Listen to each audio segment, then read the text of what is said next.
Welcome to VST news. నేను మహాలక్ష్మి. ఈరోజు మనతో పాటు బుచ్చ రామరెడ్డి గారు ఉన్నారు, గ్రేటర్ విశాఖ తెలుగుదేశం పార్టీ 35వ వార్డు అధ్యక్షులు.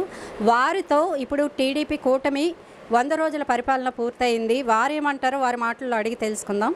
సార్ నమస్తే అండి. 100 రోజుల పాలనలో కూటమి చేసింది ఏమీ లేదు అంటున్నారు ప్రతిపక్షాలు. ఒక్క పెన్షన్ తప్ప ఇంకా చెప్పుకోదగిన పథకాలు ఏవి ఇంకా అమలు చేయలేదు, సూపర్ 6తో కలిపి. మా గవర్నమెంట్ 5 సంవత్సరాలు అయిపోలేదు కదా, 100 రోజులు అయింది. ఈ 100 రోజులు అయినందుకు మాకు విజయవాడ అతి ముఖ్యమైన ప్రమాదం ప్రజలకు ఇబ్బంది కలిగింది. అది తట్టుకోవడానికి చాలా బాధాకరమైన విషయం. అలాంటిది 75 సంవత్సరాలు సీఎం వయసు. అలాంటి టైం అప్పుడు కూడా ముడుగుడు నీటిలో దిగి ప్రజాసేవ చేసి ప్రజలకు అందుబాటులో ఉండి వాళ్ళకి ఏటి కావాలనేది ఇమీడియట్గా ప్రోత్సహించి ఆటో కానించి సెల్ ఫోన్ కానించి రేడియో కానించి టీవీ కానించి రిపోర్ట్ ఇచ్చేసి ఎవరి ఇంటిలో ఎవరి గృహంలో వాళ్ళు ఉంచే పరిస్థితి చంద్రబాబు నాయుడు గారు, నారా సీఎం చంద్రబాబు నాయుడు గారు. అంటే ఈవేళ మా కుమ్మడి కుటుంబం అంటే మిత్రపక్షం, మాకు ప్రతిపక్షం అంటే ఇంకెవరు లేరు. వాళ్ళు ఉండేది సీఎం ఉన్నాడు అంటే దుర్మార్గం తప్ప, కానీ ప్రజా పరిపాలన చేసినట్టు కానీ ప్రజా విధాలు తెలిసినట్టు నాయకుడు కాదు. ఆయన గురించి చెప్పుకోవడానికి కూడా మాకేది కాదు.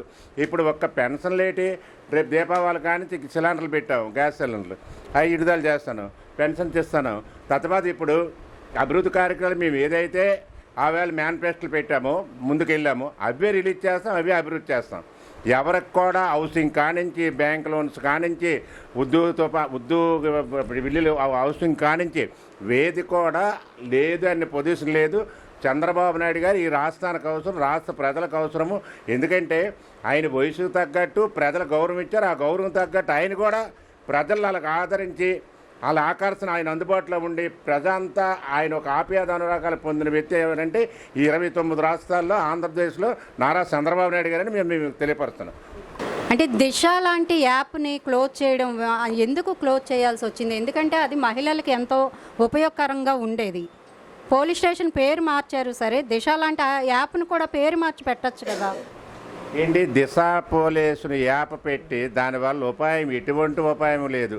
ఎందుకంటే మాకు అది దిశ పోలీసులు పెట్టడమే వాళ్ళు అక్కడ సూచించారు రాజమండ్రిలో, కానీ అది అమలుపరిచే పరిస్థితి కూడా కాదు, అది లేడీస్ని కాపాడే విధానాలు కూడా కాదు, దాని గురించి మాట్లాడే పొజిషన్ కాదు, దానికి కౌంటర్ ఇవ్వాల్సిన అవసరం కూడా కాదు. ఎందుకంటే ఆడ అవసరం నిమిత్తం పెట్టి ఆ రోజు ఎవరైతే సీఎంగా పరిపాలించారో జగన్మోహన్ రెడ్డి వాళ్ళు ఒక పెట్టి చూపించి వాళ్ళు రౌడీజ్యం గోండాయజ్యంకి అది కాపాడుకోవడానికి దిశ పోలీసుని నిరూపించాడు తప్ప, కానీ అదైతే పెద్ద విషయం కాదు. కూటమి అధికారంలోకి వచ్చాక మహిళలపై దాడులు ఎక్కువయ్యాయని ఎమ్మెల్సీ వరద కళ్యాణ్ గారు ఆరోపిస్తున్నారు. దీనిపై మీరేమంటారు?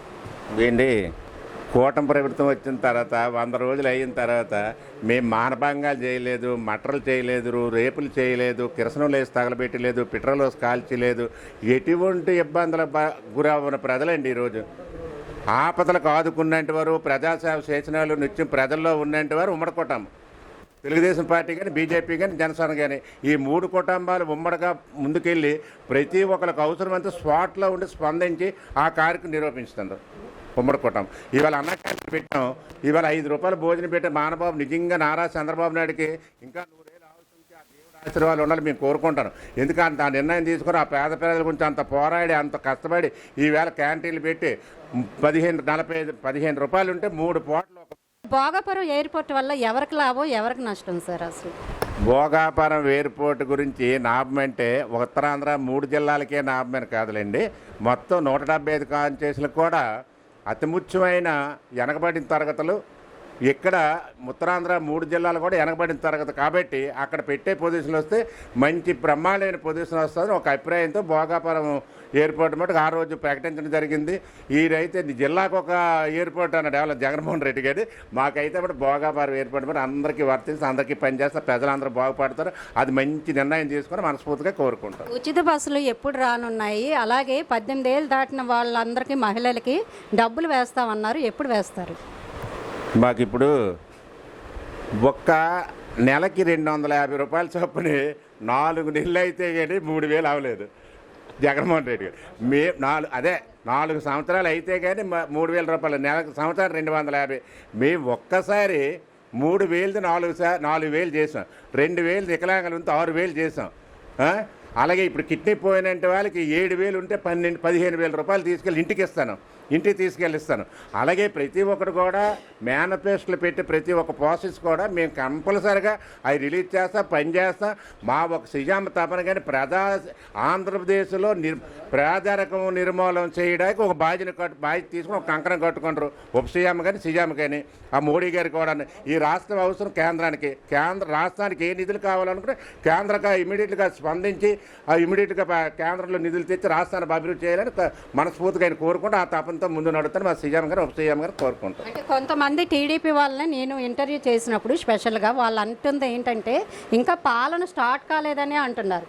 ఎప్పుడు స్టార్ట్ అవుద్ది? 100 రోజులు కూడా దాటిపోయి 100 రోజులు దాటిందండి. 100 రోజులు రాబోసే పెద్ద సుడిగుండాలు వచ్చి చుట్టుకుపోయి ఆ సుడిగుండాలు తట్టుకోకపోతే బయటపడ్డాం. ఆ బయట పెట్టిన తర్వాత ప్రజలకి నెక్స్ట్ వచ్చిన తర్వాత ప్రజలకి ఏంటి చేయాలా, ఎలా చేయాలా, ఏ రూపంగా ఏ వ్యక్తికి లోన్ కావాలా, జాబ్ కావాలా, పెన్షన్ కావాలా, ఏవో ఒకటి ఆర్థిక పరిస్థితిగా ప్రతి ఒక్కరు అందులో భాగస్వాములు అవుతారు. వాళ్ళకు నిర్మూలన చేసి ముందుకు నడిపిస్తారని మేము కోరుకుంటున్నాం. కొత్త మద్యం పాలసీ తీసుకొస్తున్నారు. అసలు మద్యం పాలసీ లేకుండా దాన్ని నిర్మూలించలేరా పూర్తిగా ఏ పార్టీల వాళ్ళైనా? మా చంద్రబాబు నాయుడు గారికి అయితే మద్యం నిర్మూలించుదామని ఒక తపంతో ఉండి మా స్వర్గీయ ఎన్టీఆర్ పార్టీ పెట్టిన తర్వాత ఆ రోజు నిర్మాణం చేసాం, మద్యం క్లోజ్ చేసాం.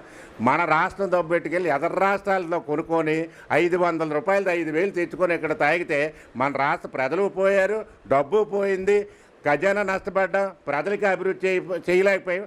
ఆ దృష్టితోనే మనం మద్యం నిర్మూలన చేయలేకపోయాం. కారణం ఇప్పుడు 250 రూపాయలు 300 రూపాయలు మీ 70 రూపాయలు క్వార్టర్ ఉన్నప్పుడు 300 రూపాయలు బ్లాక్లో కొనుక్కొని తాగారు. అదే మద్యం రేపు 100 రూపాయలు 90 రూపాయలు 120 రూపాయలు 130 రూపాయలు పెట్టే పొజిషన్ రేపు 1వ తారీఖు నుంచి కంటిన్యూ అయ్యే పొజిషన్ ఉంటుంది. ఒక సీనియర్ నేతగా మీరు రామ్మోహన్ నాయుడు గారి గురించి చెప్పాలి అంటే ఏం చెప్తారు? ఎందుకంటే ఆసియా దేశాలన్నీ 40 మంది ఏకగ్రీవంగా ఎన్నుకున్నారు ఆయన్ని. వాళ్ళు కానీ వాళ్ళ కుటుంబీకులు కానీ ఎర్రమనాయుడు గారిని కానీ చెప్పుకోవాలంటే తండ్రి తర్వాత బిడ్డడు. అంటే తండ్రి ఏ రూపంగా కేంద్ర మినిస్టర్ అయినప్పుడు 29 రాష్ట్రాలకు కూడా అంత అభివృద్ధి చేసే పని పెట్టుకునే విధానం ఉందో సేమ్ సబ్జెక్టు ఆ చదువు సంస్కారం ఆయనకి ఆ నూనెకెళ్ళి తండ్రి ఏ రూపంగా అయితే నడిపించాడో, తండ్రి అడుగుజాడలో నేను ఏ రూపంగా చిన్నప్పటి నుంచి నడిచాను, తండ్రికి కూడా తనయుడిగా మిగిలిపోదామని ఒక కార్యక్రమం చేసి ఈవేళ ప్రజల్లోకి వెళ్తే 40 దేశాలు కాదు 100 దేశాలకైనా అలాంటి వ్యక్తి రావాలా, వాళ్ళ మాట వినాలా, అలాంటి వ్యక్తి స్పీచ్ వినాలా, అలాంటి వ్యక్తిని ఉండాలని ఒక తపంతో అంత చిన్న వయసులో కూడా ఆ రూపమైన వ్యక్తి నిజంగా ఉన్నాడంటే ఈవేళ భారతదేశం మొత్తం మీద గర్వించమని కార్యక్రమం. మీ 40 దేశాలు కదా 100 దేశాలైనా ఆయన గురించి చెప్పుకోవడమే తప్పు, కానీ చెప్పకుండా కాదని పరిస్థితి అయితే ఉండదు. ఎందుకంటే మా ఉత్తరాంధ్ర మా జిల్లా మాది కూడా శ్రీకాకుళం జిల్లా హెచ్చార్లు నావేరు మండలం. మా మండలంలో మాకు అంత ఇదైతే నాకు ఇక్కడ ఎర్రనాయుడు గారు ఎప్పుడు కూడా ఇక్కడికి వచ్చి 2 సార్లు ఒకసారి సంస్కృతం ఎన్నికలు అయితే ఆయన ఇక్కడికి వచ్చి మా మెడలో కండు వేశారు ప్రెసిడెంట్ గారిని. ఆయన ఉన్నంతవరకు ఎవరు ఫోన్ ఎత్తారు, ఢిల్లీలో ఉన్నా నా ఫోన్ ఎత్తుండాడు. అంటే మానబాబుడు అంత దీనిగా స్పందించాడు మా గురించి. అంటే వ్యక్తిగతంగా వాళ్ళ గురించి వాళ్ళ కుటుంబీకులు కానీ చెప్పుకోవాలంటే పెద్ద పూర్వ పండితురాలుగా ఉంటారు. ఇవాళ ఎర్రనాయుడు గారి కుటుంబ మాటకాయడు కానీ మచ్చపడ్డం కానీ నాయకత్వం అయితే అది కాదు. వాళ్ళ గురించి స్పందించవలసిన అవసరం ఉంటుంది, మంచిగా చెప్పుకోవాల్సిన అవసరం ఉంటుంది. మంచి మనసు, మంచి హృదయం, మంచి ఆప్యాయత అనురాగాలు వ్యక్తి ఎర్రనాయుడు గారి కుటుంబాన్ని మనం చేస్తాం. నారా లోకేష్ని పప్పు అన్నారు, బాడీ షేమింగ్ చేశారు. ఈ రోజున ఆయన మంత్రి అయి చూపించారు. దీనిపై ఏమంటారు? చూడండి, ఏ పప్పు అన్నారు ఆ ఎన్నోళ్ళందరూ పప్పులో ఉప్పు వేసుకొని తినే టైం నారా లోకేష్ చూపించాడు.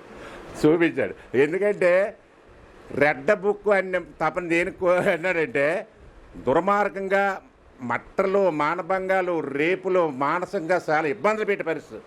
అచ్చెన్నాయుడు కానీ పెద్ద పెద్ద నాయకులల్లా రాతల మీద అరెస్ట్ చేసి ఇమీడియట్గా అరెస్ట్ చేయడము, కేసు పెట్టడము, తర్వాత మానసికంగా ఇబ్బందులు బాధలు తట్టుకోలేని పరిస్థితిలో కూడా నారా లోకేష్ నిజంగా దమ్మున్న మగోడు అనిపించుకోండి. ఆ వేళ లీడర్షిప్ చేసి ప్రజల్లోకి వస్తే కమాండ్ ఛాలెంజ్ చేసి తిరగడం తప్పగానే ఎక్కడ నొంగడం కానీ ఆగడం కానీ ఆగిపోవడం కానీ ఎటువంటిది ఉండదు.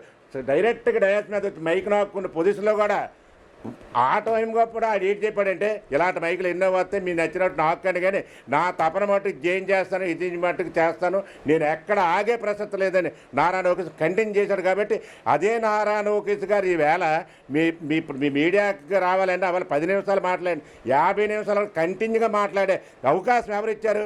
ఈ వైఎస్ఆర్ పార్టీ వాళ్ళు ఇచ్చారు. ఈ వైఎస్ఆర్ చెప్పిన మాటల ప్రకారంగా ఆయన సబ్జెక్ట్ నేర్చుకుంటూ ప్రజల్లో పొందడం నేర్చుకుంటూ పెద్ద ఆకాశం కాపాడుకున్న నారా లోకేష్ ఈరోజు రెడ్ బుక్లో ఏముంది సార్? రెడ్డ బుక్లో దుర్మార్గంగా మానసికంగా మనిషిగా చూడకపోతే అది రెడ్డ బుక్. అలాంటి క్యాడర్ని అలాంటి ఆఫీసర్ని పొందించాలా. ఏదైనా సరే ఆయన కానీ మన యాక్షన్ తీసుకోకపోతే పక్కన ఉన్నోడు కూడా ఇంకోటి కూడా ఆరోపంగా తయారవుతాడు. ఇది ముందే ఇక్కడ కంట్రోల్ చేసి ఆడు ఆగుతాడు. అది రెడ్డ బుక్. చాలా మంచి విషయాలు చెప్పారు బుచ్చరామ్ గారు. అసలు మద్యం పాలసీని ఎందుకు నిర్మూలిస్తే ఏ నష్టాలో కూడా చాలా చక్కగా వివరించారు. Thank you very much. చూస్తూనే ఉండండి, మరిన్ని మంచి ఇంటర్వ్యూలతో మీ ముందుకు వస్తాం. VST news.